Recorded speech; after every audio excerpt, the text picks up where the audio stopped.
السلام عليكم ورحمة الله. موعد مباراة العين الإماراتي ويوكوهاما مارينوس الياباني ضمن مباراة إياب نهائي كأس دوري أبطال آسيا والقنوات الناقلة.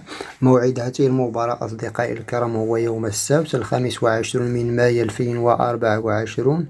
بداية المباراة إن شاء الله على الساعة 8 مساء بتوقيت الإمارات العربية المتحدة، 7 بتوقيت السعودية وقطر، 5 بتوقيت المغرب وتونس والجزائر، 6 بتوقيت القاهرة.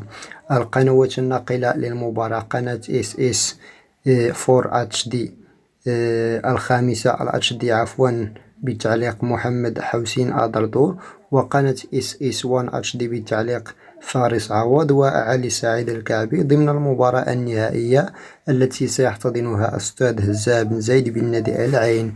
لتذكير فنتيجة مباراة الذهاب بين الفريقين هناك في اليابان انتهت بهزيمة النادي العين الإماراتي بهدفين مقابل هدف واحد. وفي الأخير اتركوا لنا التعليق، ما هي توقعاتكم لنتيجة المباراة؟